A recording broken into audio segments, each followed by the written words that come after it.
They once ruled American driveways. 300 cubic inches of iron under the hood, back seats built for 6, chrome that could blind you at 50 feet. And then, without warning, they vanished from memory completely. These weren't obscure prototypes or one-off concepts. These were real cars, built by the hundreds of thousands. So why has nobody talked about them in 50 years? Plymouth had a problem in the mid-1960s. Ford had the LTD. Chevrolet had the Caprice. Both were cleaning up in the booming full-size luxury market. Plymouth had nothing to compete with them. So for 1966, they built one. The VIP wasn't a new car from the ground up. It was the top trim of the existing Fury lineup, dressed to impress. Wood grain trim, a noticeably plusher interior, and large VIP badges made sure nobody mistook it for a regular Fury. It came as both a 2-door and a 4-door hardtop, with a 318 cubic inch V8 standard, and much stronger engines available if you were willing to pay for them. Even the face of the car was calculated. The split grille and stacked headlamps gave the 1966 VIP a passing resemblance to a Pontiac. That wasn't an accident. Plymouth was chasing Pontiac's spot in the sales rankings, and they weren't shy about borrowing a little visual swagger to get there. But here's where it started to unravel. The VIP was priced dangerously close to its own corporate sibling, the Chrysler Newport. If a buyer had that kind of money to spend, why choose the Plymouth wearing a costume when the real Chrysler badge was sitting right next to it on the showroom floor? Some estimates put first-year production at only around 2,300 units. That's not a flood. That's barely a trickle. The VIP hung on for 4 model years, but it never found real footing. By 1969, its final year, fewer than 14,000 rolled off the line. AMC's ambassador from a company a fraction of Chrysler's size outsold it more than 2-to-1 that same year. When Plymouth's big cars got an all-new fuselage redesign for 1970, the VIP name was simply dropped. No farewell, no special edition. It just stopped existing. Today, most people who spot one at a car show assume it's just a regular Fury, a genuinely rare piece of American history hiding in plain sight. Number 4. 1961 Oldsmobile Dynamic 88. Now this next one didn't fail. It sold in huge numbers for years, and it's still been almost completely forgotten, even by Oldsmobile's own fan base. For 1961, Oldsmobile tore up its own blueprint. After riding on largely the same platform for years, the full-size line got a genuinely new body and chassis built around a perimeter guard beam frame with all-coil suspension replacing the old leaf springs. The body came in shorter, lower, and narrower than before, yet somehow roomier inside. This wasn't a trim refresh. This was real engineering. Sitting at the entry point of that new lineup was the Dynamic 88, priced below the Super 88 and the 98. Standard power came from a 394 cubic inch Rocket 5.8, a 2-barrel unit rated at 250 horsepower, tuned for everyday regular gas driving rather than outright speed. But if you wanted more, you could option in the same 4-barrel Skyrocket 394 that powered the Super 88, and suddenly your entry-level Oldsmobile wasn't so entry-level anymore. The styling leaned hard into the space race era. Flatter glass, thinner pillars, and a distinctive downward fin called a skeg jutting out at the base of the rear quarters. It looked like nothing else Oldsmobile had built before it, and it sold. The 88 line, in its various forms, was Oldsmobile's best-selling series for decades. So why doesn't anyone talk about the Dynamic 88 specifically? Partly because Oldsmobile buried its own history under a pile of confusing name changes. Dynamic, Super, Delta, Jetstar, Delmont. So many variations across so few years that even dedicated Olds historians mix them up today. And partly because when people picture a collectible Oldsmobile, they picture a 442 or a Toronado. The car that actually built Oldsmobile's fortune gets left out of the conversation entirely. Number 3. 1968 Mercury Park Lane. For a decade, Park Lane was supposed to be Mercury's answer to the Buick Roadmaster, the flagship. The car that proved Mercury belonged in the same conversation as America's premium brands. It first appeared in 1958, disappeared for a few years, then returned in 1964 to sit above the Monterey and Montclair as Mercury's premium full-size trim. By 1968, its final year, the Park Lane wore full-length chrome bodyside moldings and 3 slanted trim pieces on the roof quarter panels. Standard power came from a 390 cubic inch V8, producing 315 horsepower through a 4-barrel carburetor. You could get it as a 2-door hardtop, 4-door hardtop, sedan, or convertible, a genuinely wide spread of body styles for one nameplate. Pricing ranged from $3,550 up to $3,820, depending on how you optioned it.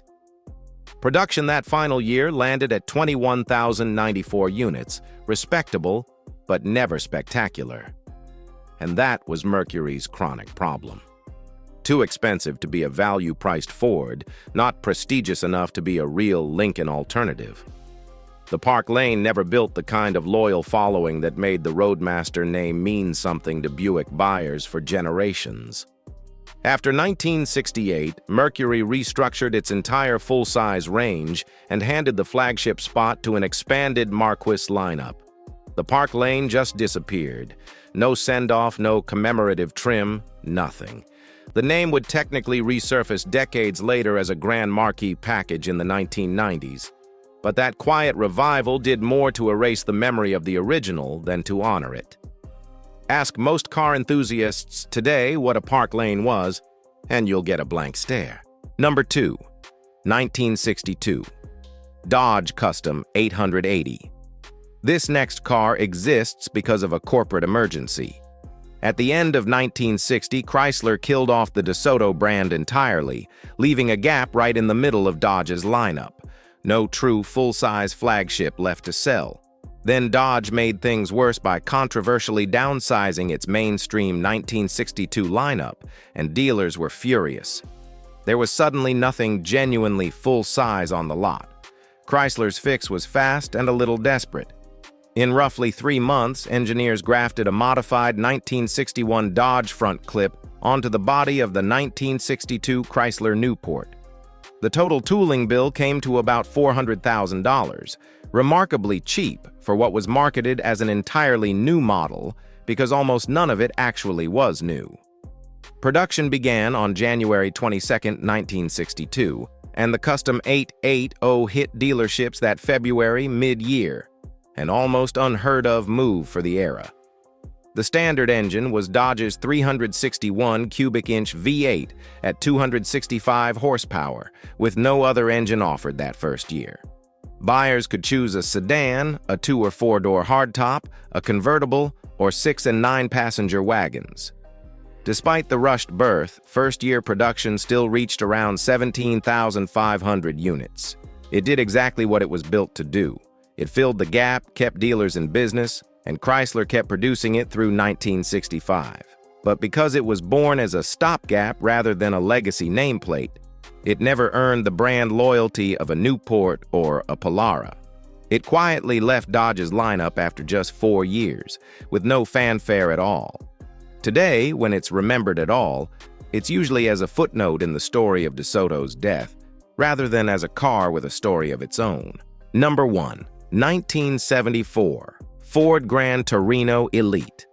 This last one might be the strangest case on this entire list, because it wasn't rare.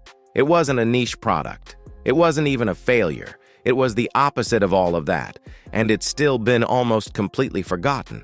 By the early 1970s, personal luxury coupes were the hottest thing in America.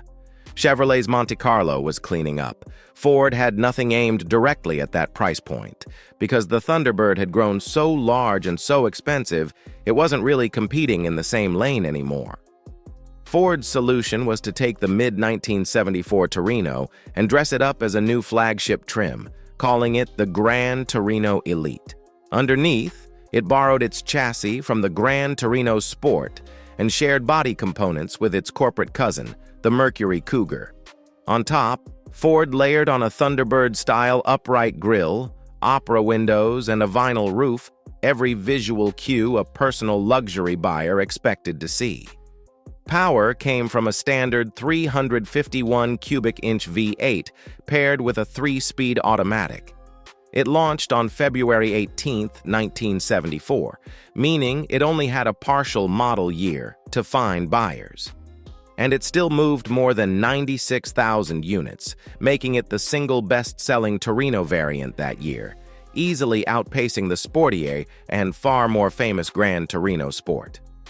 The Elite carried on as its own standalone nameplate through 1975 and 1976, still selling respectably.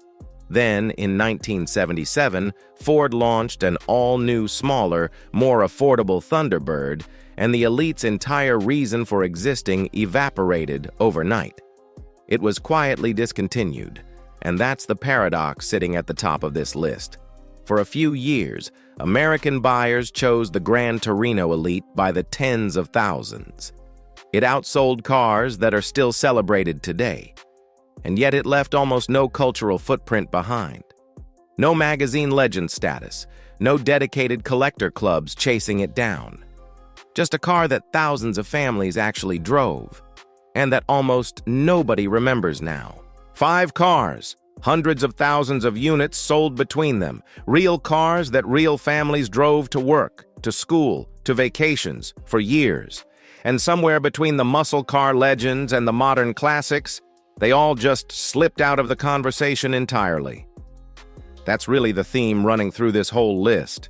Rarity isn't the only reason a car gets forgotten. Sometimes a car just does its job quietly, sells respectably, fills a gap in a lineup, and then gets replaced by something flashier the following decade. No scandal, no failure, just time doing what time does. Which one of these surprised you the most? Let me know in the comments, and if you want more stories about the car's history left behind, stick around because there are plenty more where these came from.